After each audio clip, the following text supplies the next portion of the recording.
right, folks, let's go ahead and get started. Good morning and welcome to the September 3rd Thursday Web Forum. I'm Hillary Morris. I work on Blueprint user support and communications here in the South Atlantic and the broader Southeast. And we host this web forum every third Thursday of the month here at 10 a.m. to give folks like you a chance to ask questions and provide input to help guide the conservation future of our region. So we'll get started with our usual agenda.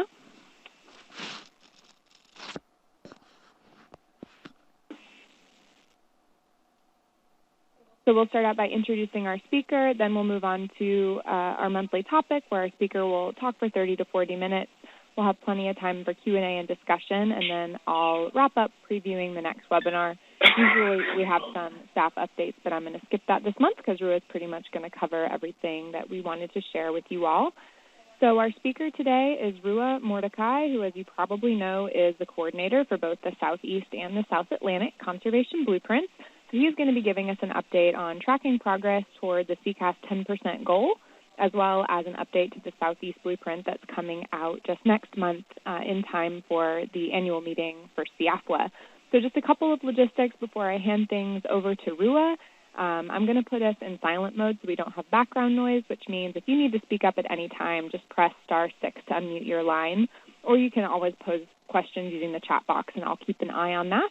And just a quick reminder that this web forum, like all of our web forums, is being recorded, and we'll have the slides and the recording available afterward within a couple of days on the calendar event at southatlanticlcc.org. So with that, before I put us in silent mode, does anyone have any questions or comments? The conference is now in silent mode. Great. So Rua, you can take it away. Just *6 to unmute your line. All right. Thanks, Hillary. Get rolling on this. This should be pretty fun. So the plan today is, just like Hillary said, going to give you a preview of the upcoming update of the Southeast Conservation Blueprint, so covering the entire southeastern U.S., and then a report on recent ecosystem trends is following that part of the Southeast Conservation Adaptation Strategy goal. So lots of cool stuff. This is all queuing up for release at the Southeast Association of Fish and Wildlife Agencies meeting next month. So let's start with the bigger conservation blueprint. So the Southeast, this is the Southeast version that the South Atlantic Blueprint fits into. A number of you have seen it. This is the most current version, dark blue being high conservation value, light blue being the medium conservation value. So we're trying to get at, move this out of the way here.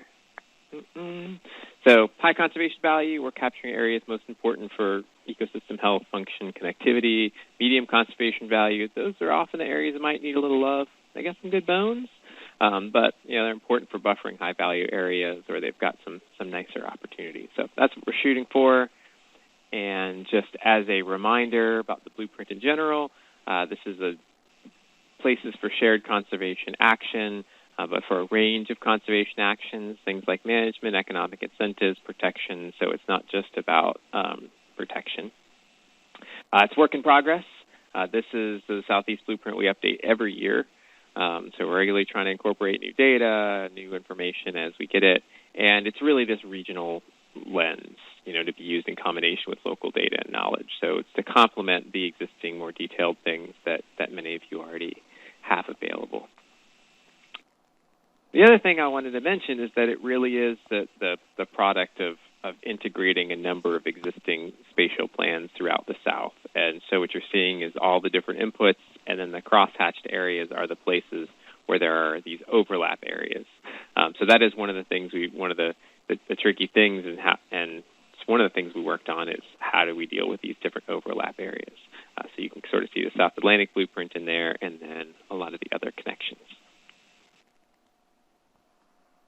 The focus for this year's update is basically addressing issues with some specific places that were either getting too much or not enough priority in the Southeast Blueprint. We're trying to get this as a more kind of balanced spatial plan, and to do this through both updated inputs and improved rules for these different overlap zones. So what we did, we kind of dug into a few specific spots where we had some problems of over or under prioritization, and split into some smaller teams of folks to kind of take a closer look at these places, including some spots in West Virginia and Virginia, Eastern Texas and Oklahoma, and also the Gulf. So I'm going to give you a little sense of what the improvements based on those discussions are. This is Blueprint 3. This is the official version, and then this is actually the draft update right now. It's been through at least the different sub-regional groups, and it's gotten some thumbs up from folks. And so this is potentially, this should be pretty close to what we see in the update coming to CIAFWA. So I'm going to just kind of go back here a little bit. And what I want to do is just point out a couple of the things that you've probably seen and people generally call out when they first see the most current version of the blueprint. The first thing is this East Texas. I mean, pretty much like more 90% of this section ends up as a priority. That's just due to the overlap zone rules we've had, and a few other issues related to grasslands. So this is the first thing people usually key on is East Texas. People often look at the southern part of Louisiana as being under-prioritized. It's only about 18% of this bottom section. And also the Mississippi Valley. As you know, it's certainly been pretty hammered, but there's a lot of important conservation areas in there. And the other thing up in Virginia, where there's a lot of important stuff in Virginia, but as you can see, almost all of Virginia ends up a priority in this. And part of that is due to just some of the overlap rules. So those are just a few places that usually come out: East Texas, Mississippi Valley, Louisiana, and West Virginia. Those are some spots we've looked really closely at. And so if you look at this next version, I'll just kind of go back and forth here. We've balanced these things back out again to the point where they're more consistent with the rest of the geography.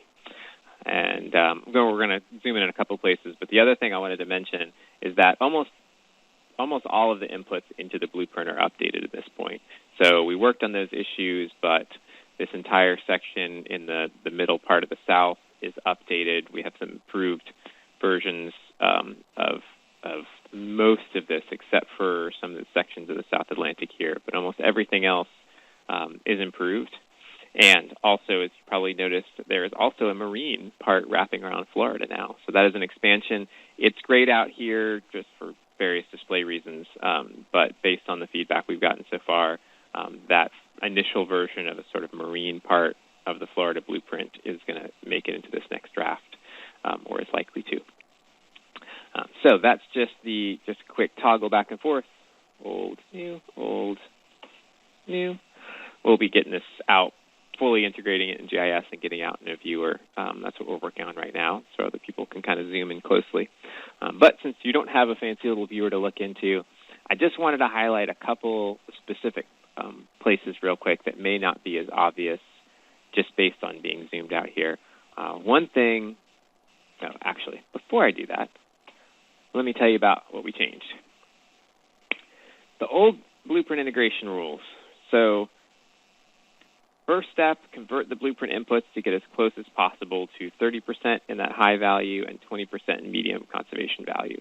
So those thresholds are based on some things in the literature, some plans, and trying to balance human use and conservation. That's what we shoot to for all the different inputs. And then the old rules were, for the overlap zones, if it's a priority in one blueprint input, it's a priority in the Southeast blueprint.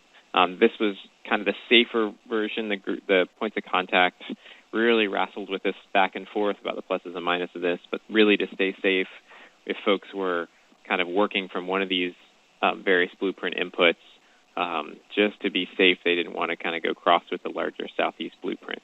And so that was the initial step, is like, boy, if it's in any one of these zones, it stays in just to be safe. The new updated rules that we're working with now that we applied to everything is still the same for the 30% high, 20% medium, convert all the inputs to get as close as possible. But now in the overlap zones, we're only including multiple inputs if there are known blueprint uses that have occurred for both in the overlap zone. So if we're going to add multiple plans, make it more complicated, potentially have some issues with over-prioritization, we're only going to do that if we have people already aligning their conservation decisions around both plans, specifically in those overlap zones. So that's the new rules we applied to this next kind of draft that I was just showing. So now I wanted to zoom in on a couple of places that may be a little harder to see what's going on from this super zoomed out section. One thing that comes out is this kind of hard line at the edge of Texas, right along the Texas border. So we're going to zoom in a little bit here because that's something people noticed as we were looking. And so now we've zoomed in. This is kind of Lufkin, Nacogdoches, and the black line here is the Texas border. And so part of the reason for that, what looks like a really hard line, is actually just the Sabine River is basically running along, and that floodplain is running along the border. So on the right side, we have the Middle South kind of blueprint. You can see this is kind of our much finer resolution. And then the Texas chat, which is we're using in Texas, is kind of the coarsest in all the Southeast blueprint. So you can see clearly difference in resolutions, which makes it kind of look like a hard line. But when you look closer, that the floodplain on the right side, when we get out of the Texas chat here and move into the next plan, is still ends up a priority. It's mostly in the next one over. So basically that hard line isn't quite as hard as it looks. It is picked up at this kind of Sabine River floodplain on both sides as a priority. It's just partly due to some of the scale issues as well. So I wanted to mention that. And then the other thing I wanted to zoom in for you is zooming in on the sort of Florida, Louisiana, along this part of the Gulf Coast. Because one of the issues we had that you can see farther away, of course, is the southern Louisiana. But one thing you can't see as well that was a known issue that we've had documented in the blueprint is that some of these islands, very islands and pieces, weren't very well captured with previous versions. So this is 3.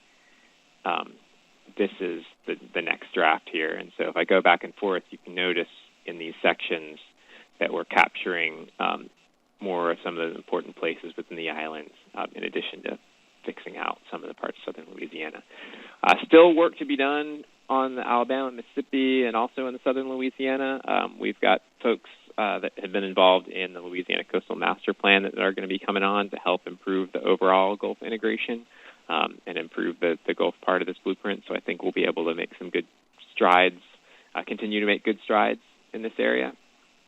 The other thing I was going back and forth on here, so you can see kind of the marine part of the Florida blueprint. So this is their first cut at it. There's actually already some active improvements to this that are going on right now. So probably in the next version of the update next year, we'll also have a more refined version of this blueprint. But this is pulling in some, a number of important species and migration corridors for different critters. A lot of what you're seeing is sort of speckling is artifacts of sort of survey effort, where the survey has gone out there and where they've detected certain species. And so that's where you're seeing some of that flecking over here. That's a major reason for that. So just wanted to zoom in so you got a little closer section of that part of the Gulf. All right, so that is it for the updates for the Southeast Conservation Blueprint. And actually, I'm just going to go ahead and stop right there. So before I'm going to go into the recent trends in Southeastern ecosystems report. But I figure this is kind of a good stopping point to throw it open to some questions. If anyone has any questions about the update to the Southeast Blueprint, I'll throw that open to questions first, and then I'll move on to recent trends. So questions, and don't forget to hit *6 to unmute yourself, or I guess you can type it in the chat box, right? Yes, exactly.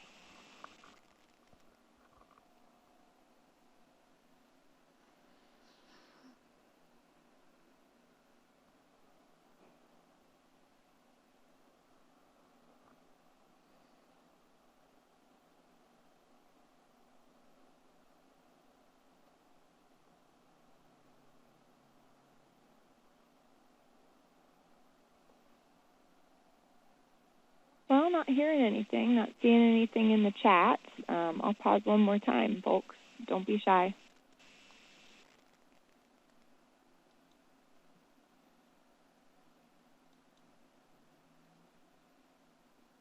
All right. Here's a question from Gino, actually. Are there plans to continue the marine component into the Gulf of Mexico? Yes. Excellent question. So at this point, we have a little bit of the state waters of Texas. We have this part of the marine component. We talked a lot about that on the Gulf side. And so basically seems like part of the discussion hasn't really changed so much. You know, a lot of the spatial prioritization is quite a hot button issue across the Gulf. One thing that helped on the Florida side is number one, there's really no active oil and gas. There's no active oil and gas drilling on Florida. There's still a moratorium, and this is coming from Florida. So this side, the deeper parts of the water, we've been trying to build off of, always constantly checking in to see if there's a collaborative effort across this broader area, especially one with industry, to get the farther part of the Gulf. And we haven't quite found one at that level. But I think the next improvement is for Gulf of Mexico coverage is that the folks from in Louisiana were actually interested in incorporating some priorities within the state waters of the Gulf. So we would have the state waters in Texas and Louisiana. So I think probably the next step for kind of filling out more of the priority in the Gulf of Mexico will likely be along the state waters, hopefully filling in Louisiana and then in Mississippi and Alabama, some spatial priorities, and then hopefully we can get a little bit farther out. So that looks like there's some potential hope in the future, like maybe this next update, to get the Louisiana state waters incorporated, and possibly some of the other state waters as well. Any other questions?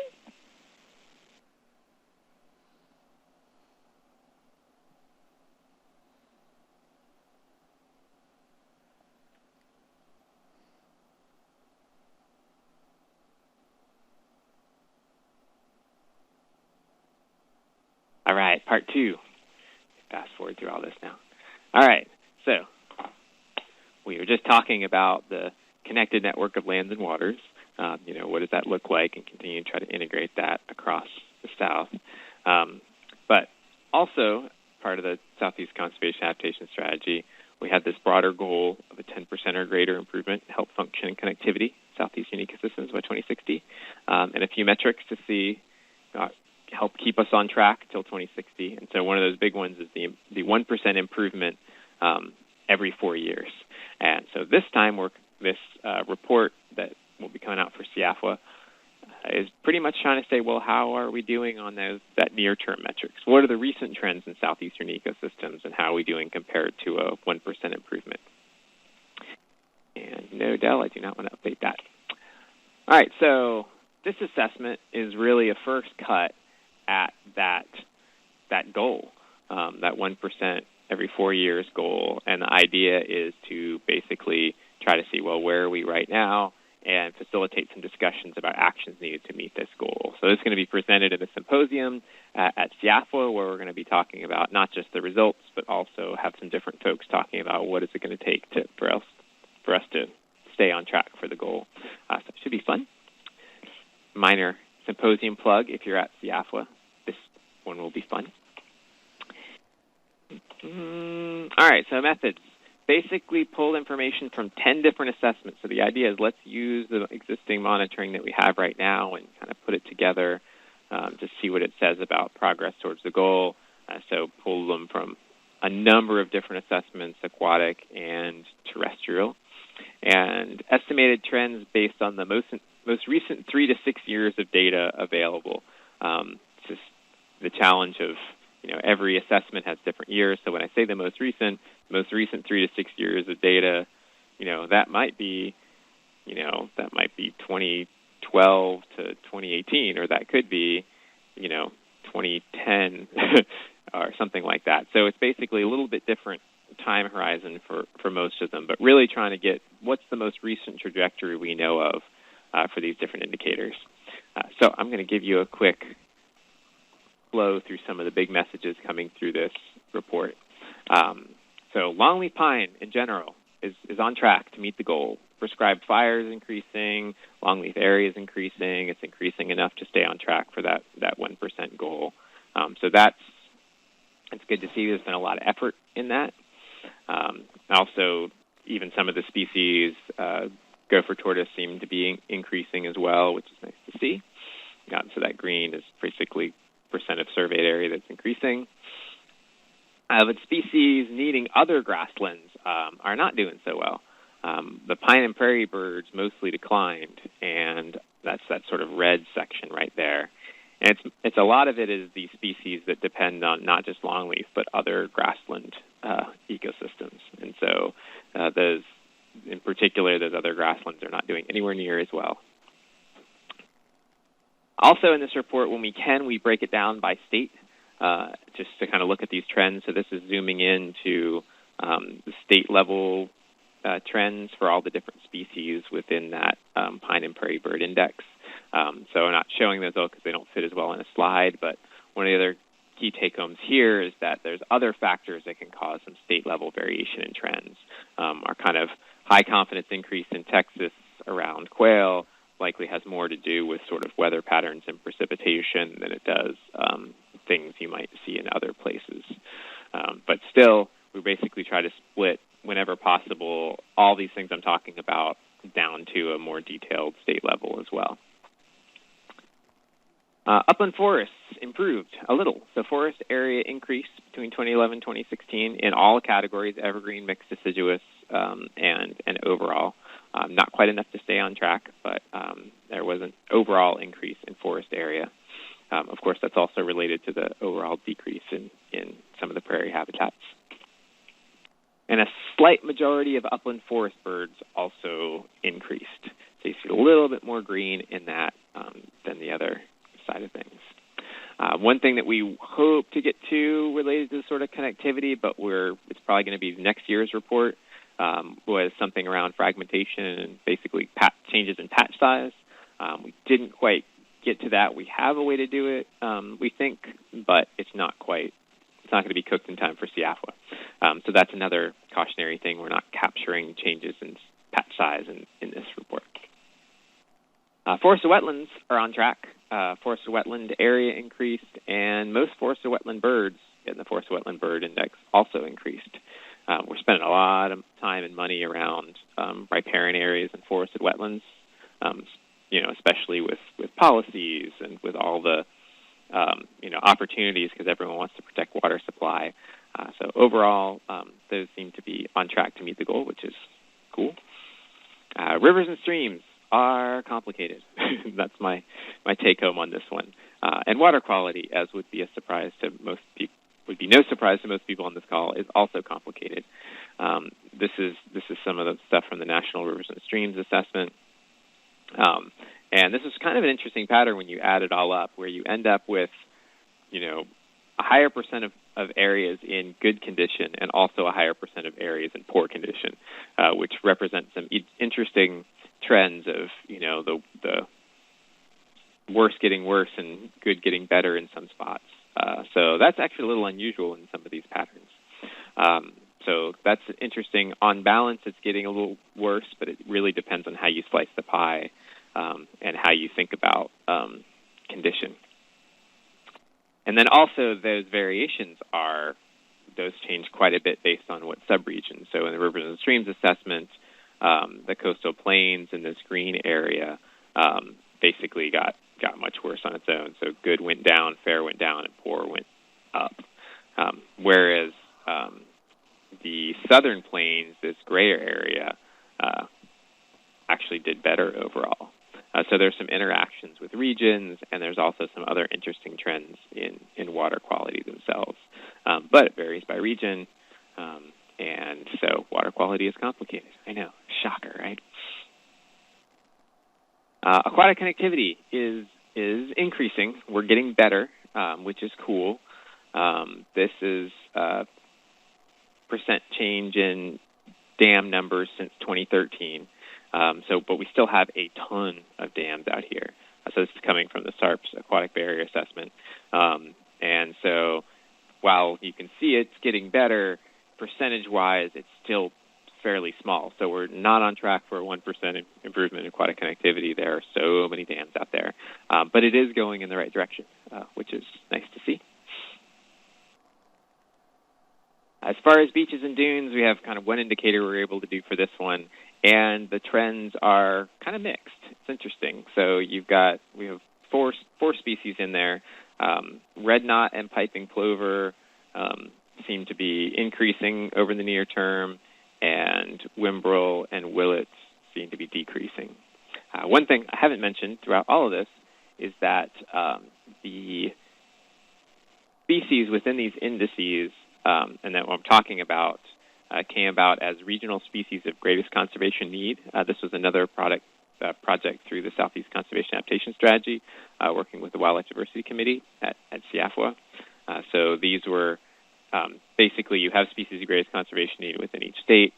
These were ones of regional interest across all the different state wildlife agencies. So beach bird trends are mixed, and how you interpret this kind of depends on a few different complicated factors that I'm not going to talk about. So it's mixed. You could either view this as a slight increase or a slight decrease, depending on how you slice things up. So I called it mixed. Estuarine and marine improved a little bit. So coastal condition changes were mixed. So now we're looking across both the South Atlantic, the Caribbean, and the Gulf. So we've sort of merged those three together. And what you see is that water quality got a little worse, sediment quality got much worse.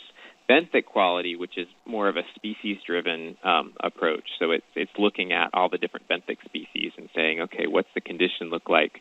What does a healthy benthic community look like? So that got better, and then overall the index got better. This is again, note of caution. Benthic quality can kind of swing back and forth more often, less.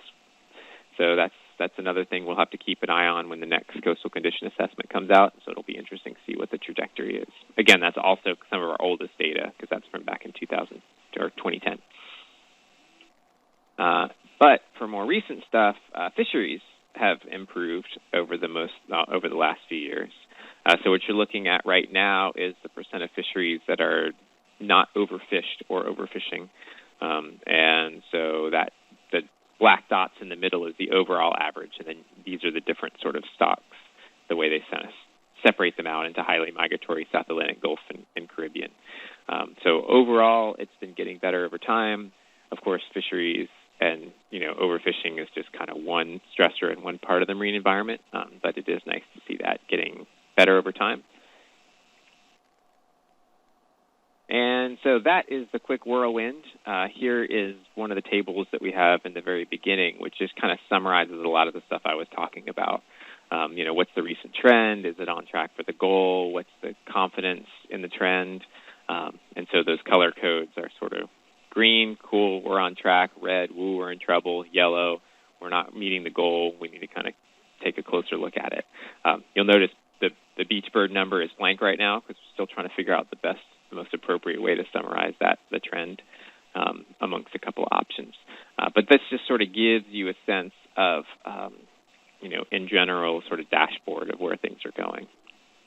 And this trend confidence, in the report itself, we've got kind of write-ups and narratives that include sort of interpretation, what does it mean, and the trend confidence is another. It's kind of a qualitative measure, but it's basically combining information about sort of the overall survey design, sample size, yearly variation, and then anything that's specifically quantitative about uncertainty, like in the trend analysis, if there's uncertainty. So we kind of merge all those together to a high, medium, low trend confidence with a little narrative around it. So there you have it. That is a quick little peek into what's coming in the report on recent trends in southeastern ecosystems. And that is all I have.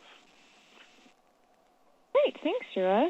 So we have plenty of time to ask her some more questions, either going back to the latest Southeast Blueprint update or on that recent trends report that he just went over. So since we're done with the presentation, I'm going to go ahead and take us out of silent mode here. The conference is now in talk mode. So now you should be able to just speak up freely. Any questions?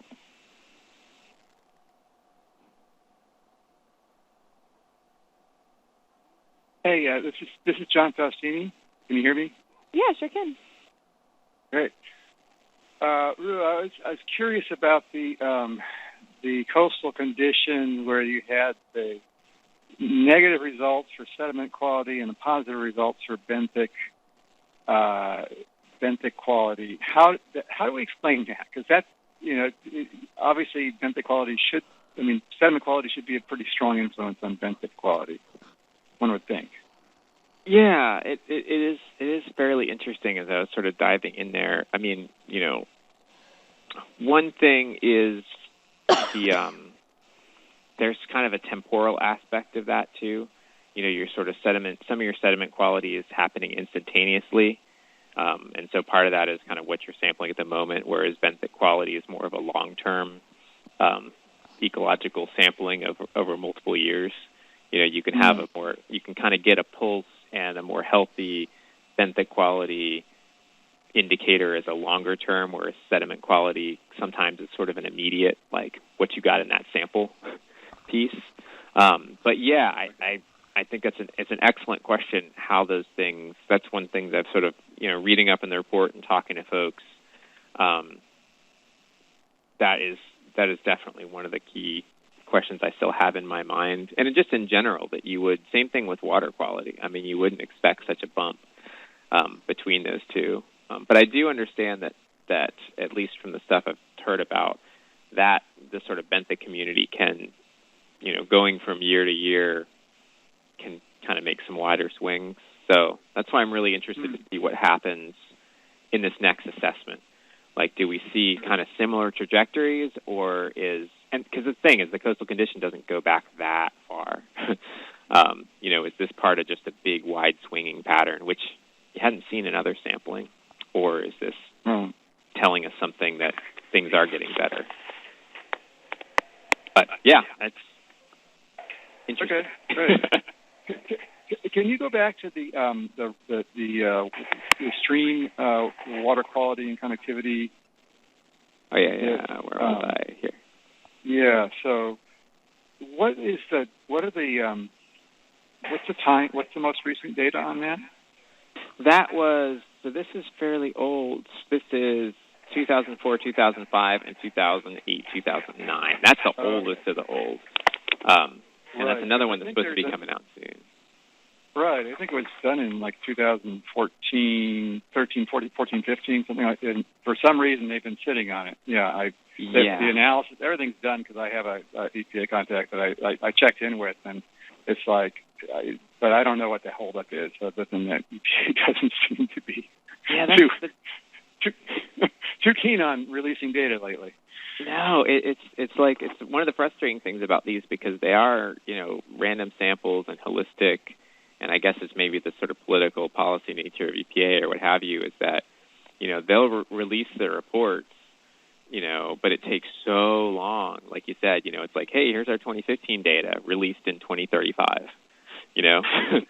So yeah, that seems to be a classic. It's more than 5 years from the data collection before you actually get some kind of report. So I know, but it does seem like coastal condition and the rivers and streams especially, that one is really behind, and it's kind of caught in that maw. So and having 3 years would be super helpful on this one, especially with water quality like this. Right.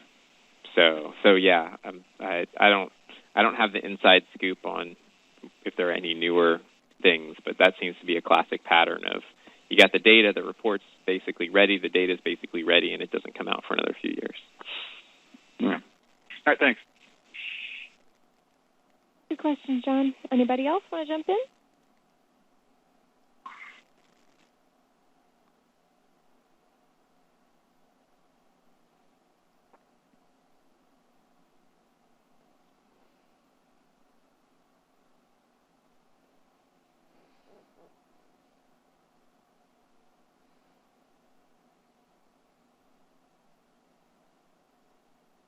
One other thing I was going to mention while y'all are thinking or getting your type in questions if you had anything else, was that, this kind of having this sort of goals and trends and pieces is something that we're planning to integrate more into our blueprint user support. So as people are sort of using a blueprint, as you're doing restoration, as you're putting some stuff in context, we have the spatial priorities, updated blueprint and indicators, but and we've used a little of this, but I think more in the future we'll be able to help you frame how some of your projects and work fits in through contributing to these larger goals.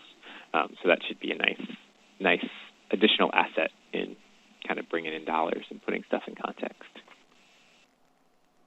Yep.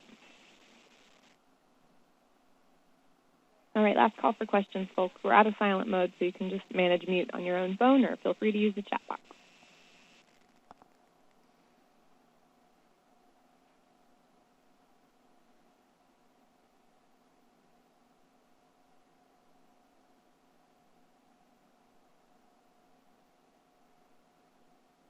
All right, so I'm going to go ahead and take back presenter power here just to wrap up with a preview of next month's webinar.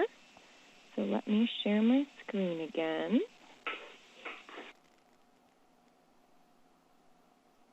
So next month we'll be back here, same connection information, same time. Date is the 17th of October. And we'll be hearing from Daniel Sloan, who's with USGS, and Rua will be giving a quick intro to this presentation as well. He'll be talking to us about a project that's looking at projected salt marsh habitat migration along the South Atlantic coast.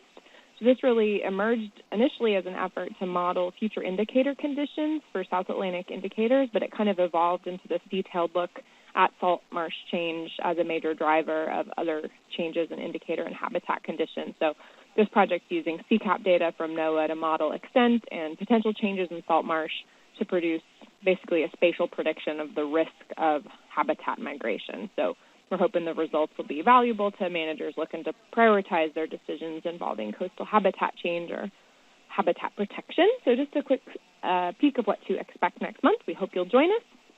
And then I always wrap up with this slide. Just encourage you to sign up to join the South Atlantic web community at southatlanticlcc.org. That'll get you signed up for our monthly newsletter as well as a monthly reminder email about this web forum.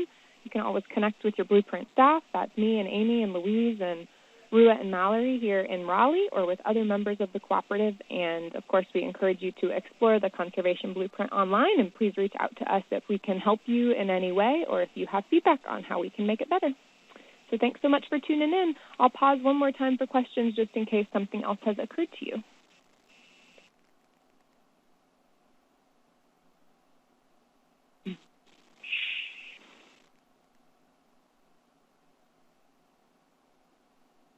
All right, hearing none, thanks again for the great presentation, Rua, and we hope you'll join us next month. Thank you.